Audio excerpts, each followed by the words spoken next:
Delhi MCD में अब BJP की सरकार बन सकती है। मेयर भी भाजपा का आ सकता है। असल में आम आदमी पार्टी के 3 और पार्षदों ने बीजेपी का दामन थाम लिया है, जिस वजह से नंबर गेम पलट चुका है और आप संयोजक केजरीवाल की मुश्किलें अब बढ़ गई हैं। बीजेपी प्रदेश वीरेंद्र सचदेवा ने 3 आप पार्षदों को पार्टी की सदस्यता दिलवाई है। एंड्रयूजगंज से पार्षद अनीता बसोया, आरके पुरम से पार्षद धर्मवीर और चपराना वार्ड 152 से पार्षद निखिल ने बीजेपी का दामन थाम लिया है। अब जैसा नंबर गेम एमसीडी का चल रहा है, हर बीतते दिन के साथ आम आदमी पार्टी और बीजेपी के बीच का अंतर भी कम होता हुआ नजर आ रहा है। असल में दिल्ली नगर निगम में कुल 250 पार्षद की सीटें हैं, जिसमें से 11 पार्षद सांसद और विधायक बन चुके हैं।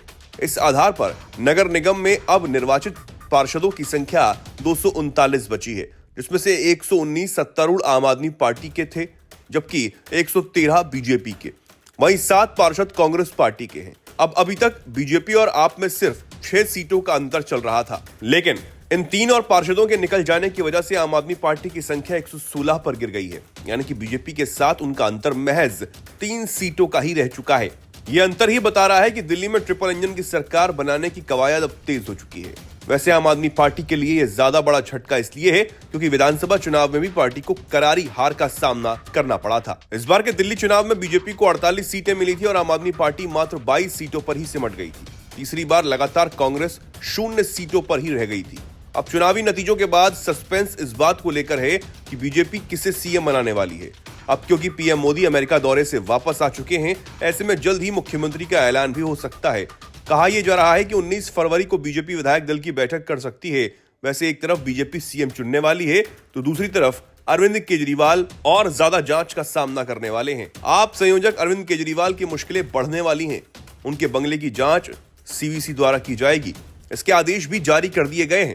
सीवीसी के मुताबिक अरविंद केजरीवाल ने सभी नियमों को ताक पर रखकर 8 एकड़ में 40,000 स्क्वायर यार्ड में बंगले का निर्माण करवाया था। अब इस मामले में ही सीपीडब्ल्यूडी एक विस्तृत जांच करने वाला है। अब बड़ी बात यह है कि आप संयोजक शीश महल विवाद में लंबे समय से फंसे हुए हैं। उनका करोड़ों रुपए में हुआ रेनोवेशन विवादों में चल रहा है। ये मुद्दा दिल्ली चुनाव में भी काफी बड़ा बन गया था और आम आदमी पार्टी को इसका नुकसान भी उठाना पड़ा। अब चुनावी नतीजों के बाद सीवीसी ने उनकी और ज्यादा मुश्किलें बढ़ा दी हैं।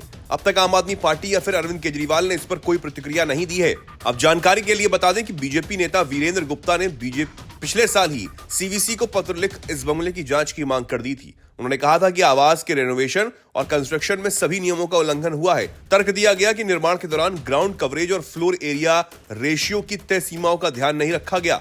दावा तो यहां तक हुआ कि भव्य बंगला बनाने के लिए कई आसपास की सरकारी संपत्तियों को भी तोड़ दिया गया। अब इसी मामले की जांच सीवीसी करने वाली है। शीश महल के इस पूरे विवाद की शुरुआत 2020 में कोविड महामारी और लॉकडाउन के दौरान सीएम आवास में छत के टूटने की घटनाओं में निहित है। 1942 में निर्मित और पीडब्ल्यूडी के स्वामित्व वाली संपत्ति में तब 5 बेडरूम हुआ करते थे और एक अलग कार्यालय स्थान था।